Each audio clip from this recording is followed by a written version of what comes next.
Ang Commission on Elections, COMELEC, ay may mahalagang papel sa ating lipunan, lalo na sa pagpapanatili ng isang malaking patas at maayos na proseso ng halalan. Ito ay mga pangunahing kahagahan nito. 1. Panatili ng malinis at tapa ng halalan. Tiniyak ng COMELEC ang bawat eleksyon ay isinagawa ng patas at walang daya upang may pahayag ng mamamayan ang kanilang tunay na boto. 2. Pagsasagawa at pangangasiwa ng eleksyon.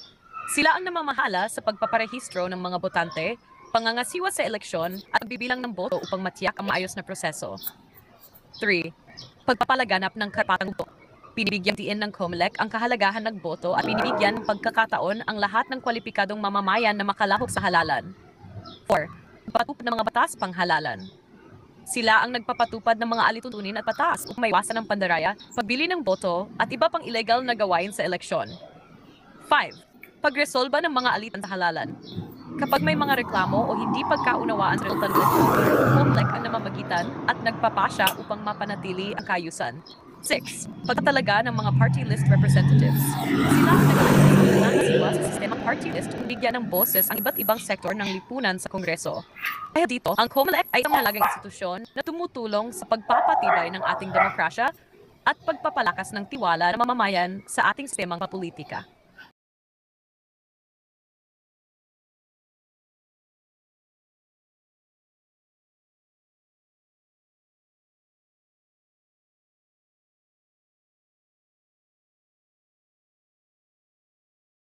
Alright, mga kaplastic, and this is me again, Big Sue, right back at it again with another content.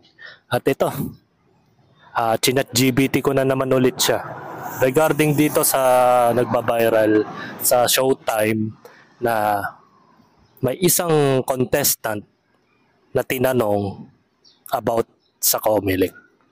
Unfortunately, hindi niya alam anong meaning nun at nag-end up lang po sa viral ang issue na ito, mga kaplastic. So, punta tayo sa Facebook. Bakit nga ba na-viral to? So, panoorin natin kung ano ang dahilan kung bakit nag-viral ang issue na ito.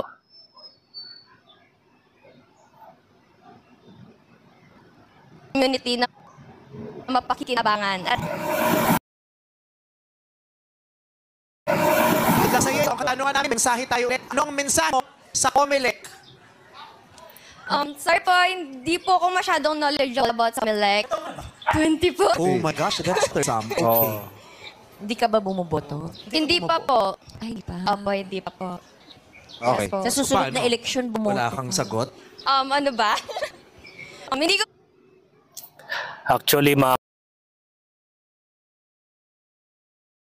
Actually, mga kaplastik, hindi naman lahat ng mga tao ay registered voters, mga kaplastik. Siguro sa 8 billion o 8 million na katao sa Pilipinas, siguro may mga 20% to 30% na hindi botante. At ang karamihan pa nga dito, yung mga ghost voters, di ba? Hindi lahat ng mga botante ay hindi lahat ng mga umaanga yun. Yung sabihin na natin hindi lahat yung mga nagli-legal age ng 18 years old ay nagre-registered sa COMELEC. Sa dami ng mga taong yan, minsan ang dahilan dito is busy sila sa mga kani-kanilang activities like mag-aaral, nagtatrabaho. Meron at the age of 18, meron na nagtatrabaho ha.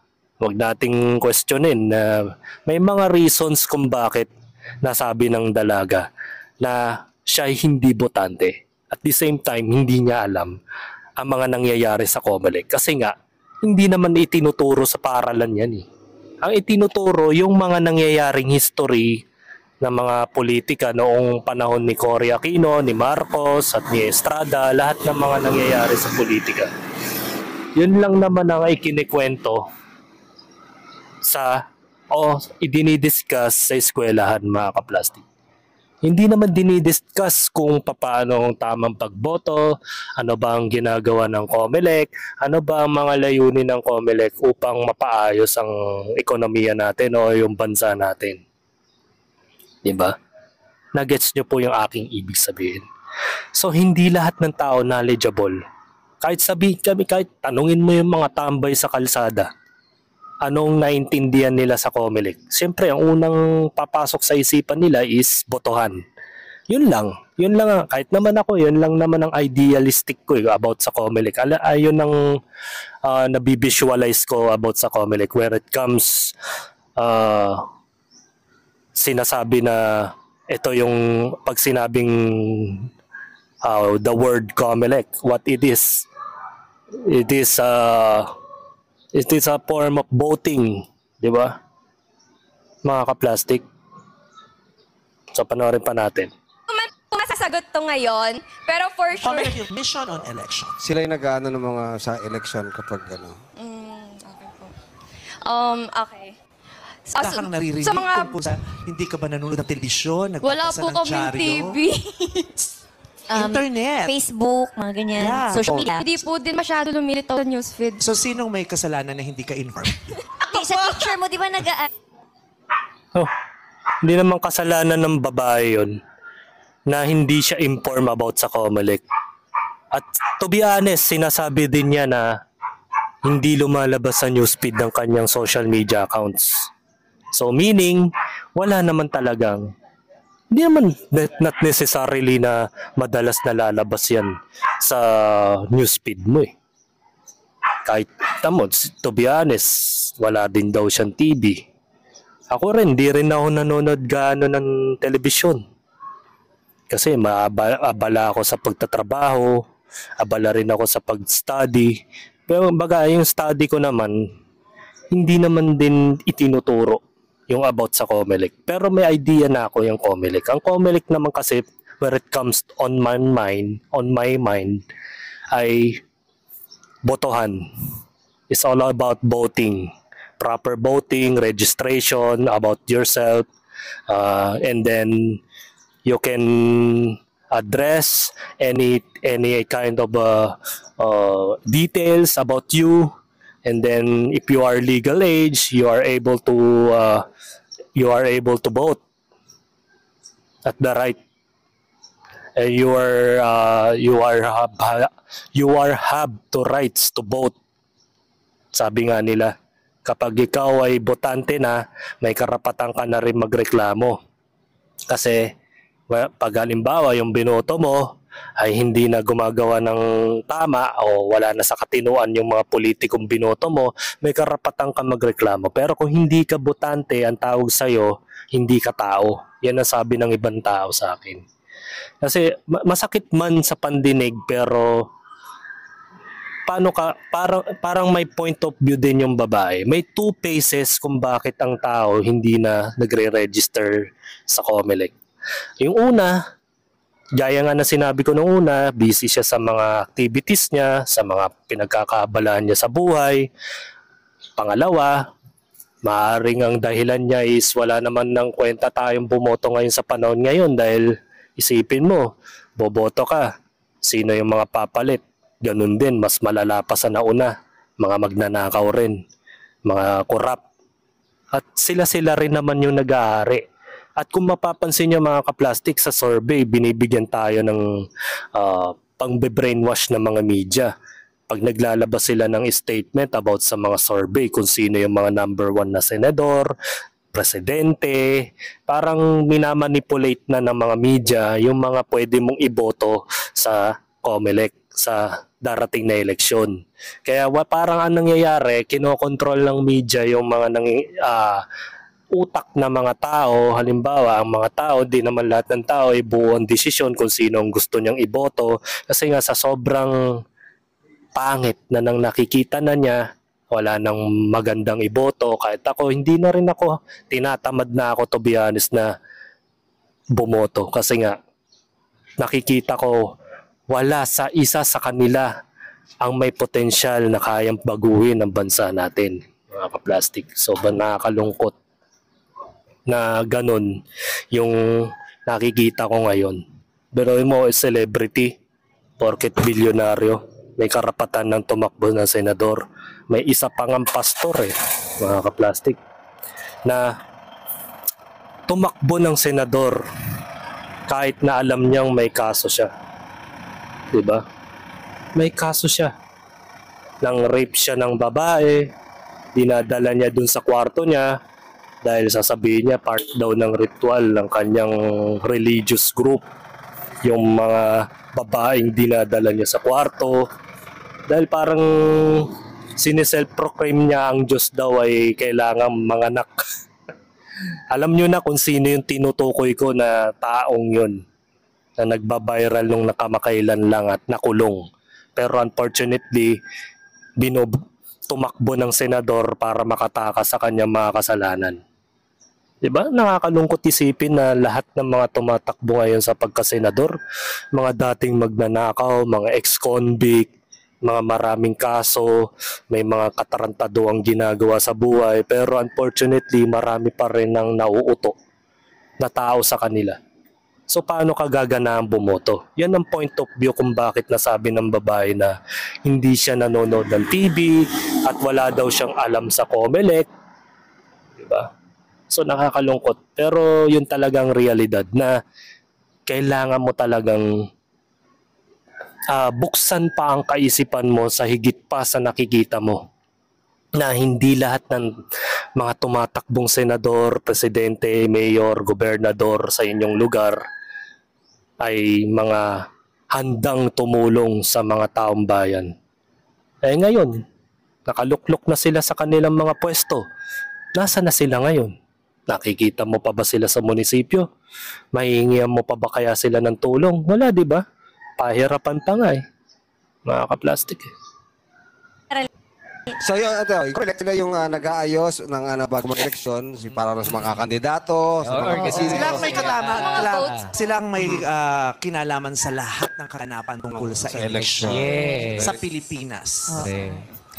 Siguro yung message ko po sa kanila, let's be fair po, dahil po meron tayong mga, sa mga kahit barangay lang yan, yung mga bayad ng votes. So let's be fair po, siguro, dahil deserve natin yung uupo na talagang merong maibibigay sa atin, na meron talagang lahat tayo sa community na mapakikinabangan at hindi ganun.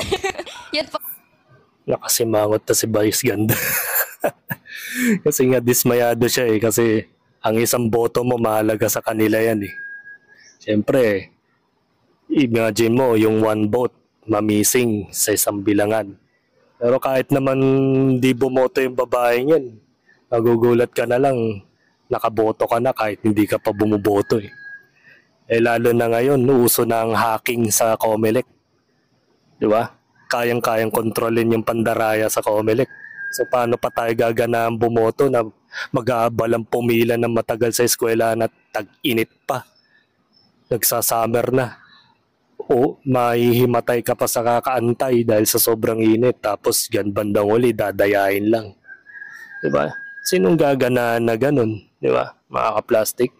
Kaya yung babae na under pressure na on live TV dahil parang nayamot si Vice Ganda eh. Nakita mo na nakasimangot. Kasi nga, hindi niya ine-expect na may tao pa lang hindi marunong bumoto. Mayroon palang tao na hindi alam ang COMELEC. Mga ka-plastic. Baka isa siya, yung babaeng yan, isa siya sa mga taong hindi na interesadong bumoto dahil nakikita niya yung bansa natin sobrang dumi na, sobrang kupal na, sobrang walang kakwenta-kwenta ng bumoto kasi nga yung mga tumatakbo ngayon mas malala pa kung sakaling sila ang maluluklok. Gaganahan ka pa ba? May pag-asa pa kayang gumanda ang bansa natin kagaya ng Singapore na sobrang unlad na? Wala, hindi na mangyayari yun. Tingnan mo si Willie Rebillame, tinatanong kung ano ang magagawa niya bilang senador. Ano bang may papatupad niyang batas?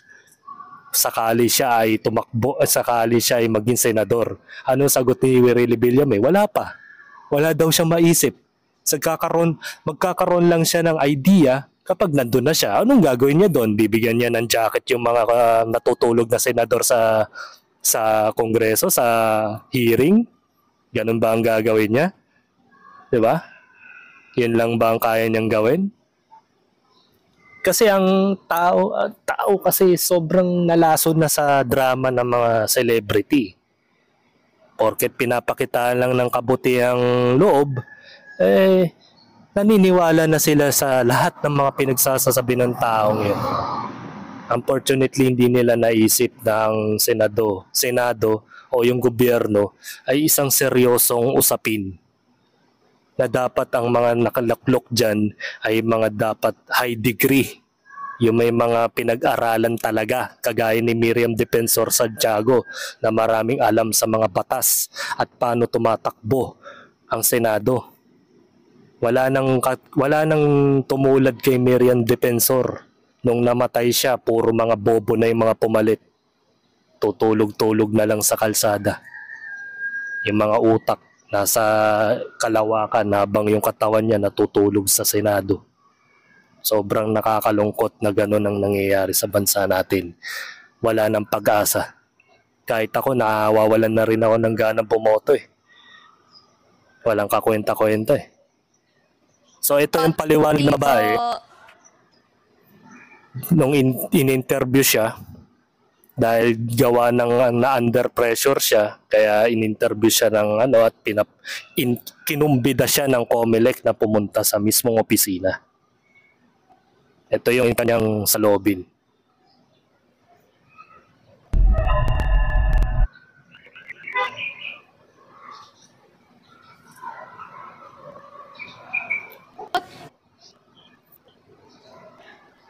Po, gaya po ng sinabi, hindi lang po ako masyadong knowledgeable po. Pero meron naman akong kaalaman and na mental block lang din po kasi first appearance ko din po sa TV and medyo nakakakabag talaga kapag po nasa television po tayo. Sa mga bumabatos po, sana lang po is intindihin po din muna nila and alamin po muna nila yung reason po kung bakit po di siya nasagot and stop the bashing naman po. Yun po, willing din po sila and open po sila na pangaral po yung men na hindi po masyadong nga pong nakaalam and na-enlighten po ako, mas natuto po ako sa pagbisita ko po dito. Actually po, nakapag-vote po pala ako ng SK nung last time po. So yun po yung first din po. Kumbaga, nagpalusot na lang tong babae dahil na under pressure na sa bashing eh. Pero deep inside, para lang matigil na o tinatawag na papatay lang ang sunog. Nagsalita na po siya ng formal sa harapan ng mga media. At tinumbitan na rin kasi siya ng COMELEC at pinamukha sa kanya kung gaano kahalaga yung boto niya sa mga magnanakaw, mga politikong gustong manalo sa eleksyon. Diba? Wala na siyang choice eh. Natural, magsasabi na siya ng mga salobi na bumoto na rin ako eh nung SK election eh. Diba? Well, di siya knowledgeable, fully knowledgeable. Ibig sabihin, partially. Konti lang ang kaalaman niya, mga kaplastic, where it comes sa COMELEC. Kahit naman ako konti lang din naman. Hindi naman ako yung full knowledgeable kung ano yung mga nangyayari sa loob ng COMELEC. Baga ang ating lang, yung pinaka-highlights na nakikita lang natin tuwing election, yun lang po yung nating nasasaksihan na boboto tayo, kinabukasan, biglang madadaya. Yun lang naman ang ating nakikita sa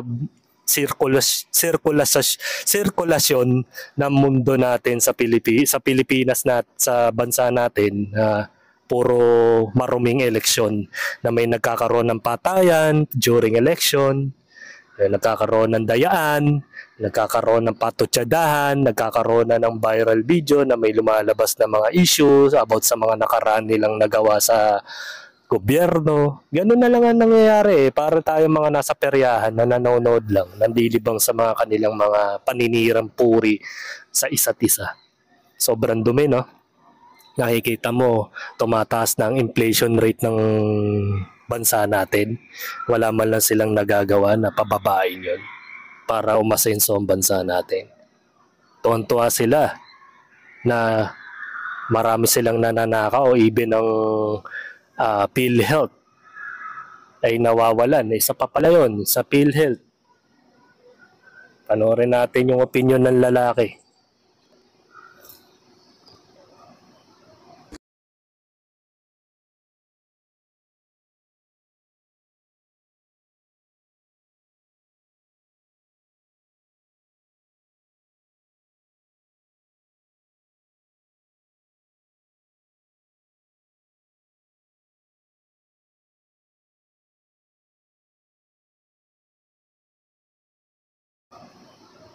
Mga boss, garapala na yung panggagago ng Kongreso at Senado sa atin. Isipin nyo to mga boss ha, ziniro yung budget sa PhilHealth. Sabi kasi ni Senadora Grace Po ng Senate Committee on Finance, kailangan daw kasi pondohan yung ibang proyekto at programa ng gobyerno. Wala naman sanang problema yan eh. Ganyan naman talaga ang realidad ng pagbabudget. Pero putang ina nyo naman mga senador at mga congressman, lalong-lalo ka na Martin Romualdez. Ziniro nyo yung budget ng PhilHealth para pondohan kuno yung ibang mga proyekto at programa.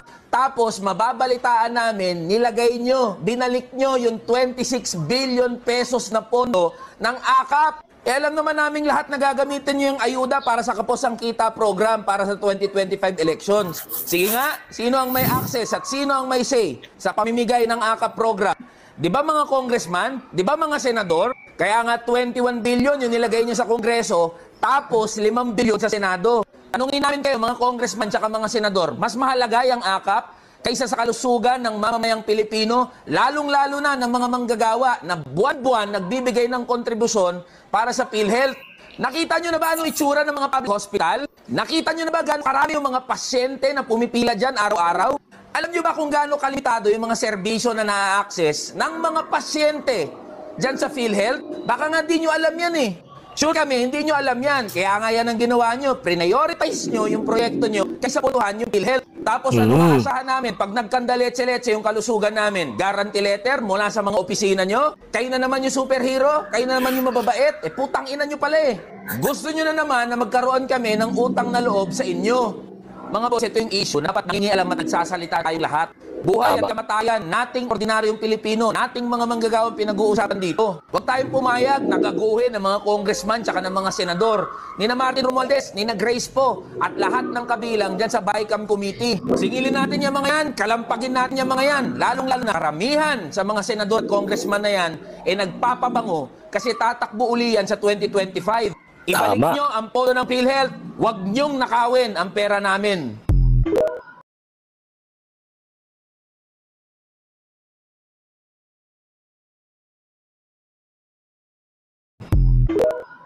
Ngayon, ang tanong ko sa inyo mga kaplastik, gaganahan ka pa rin ba ang bumoto?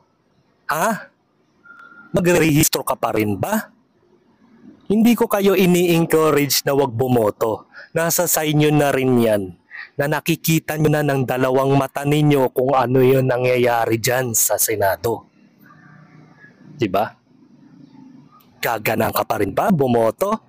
Ganyan ang ginagawa sa atin ng mga senador, kongresista. Diba?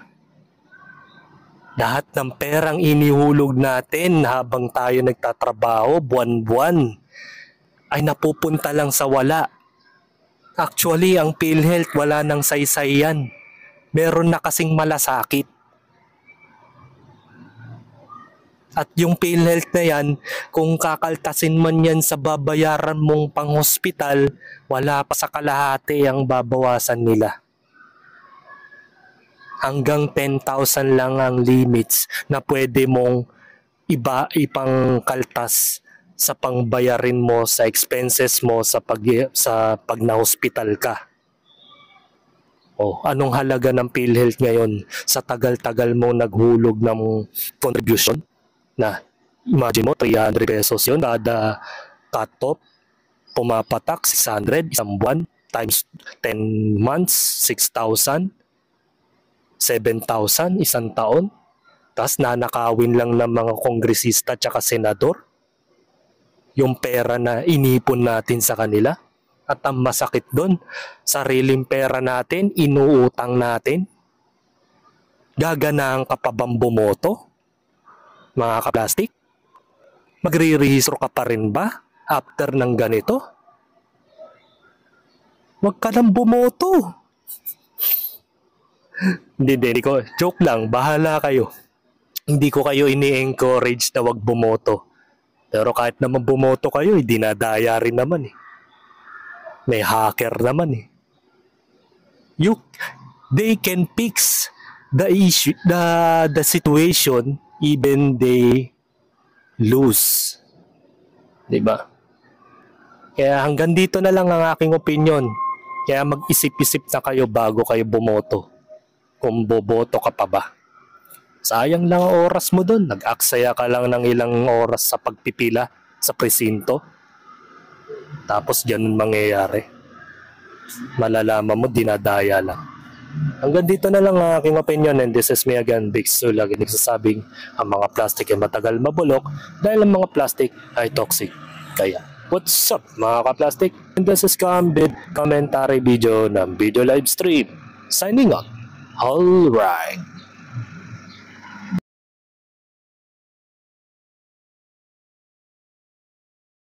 Mga ka-plastic, kung nagustuhan nyo ang aking video, isubscribe nyo lang ang aking channel. At the same time, i-hit nyo rin ang notification bell at yung all para ma-notify kayo sa aking susunod ko pang video sa aking YouTube channel. Maraming salamat po mga ka-plastic.